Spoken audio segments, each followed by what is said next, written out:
بالله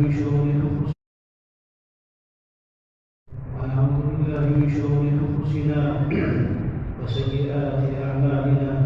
من يهده الله فلا مضل له ومن يضلل فلا هادي له.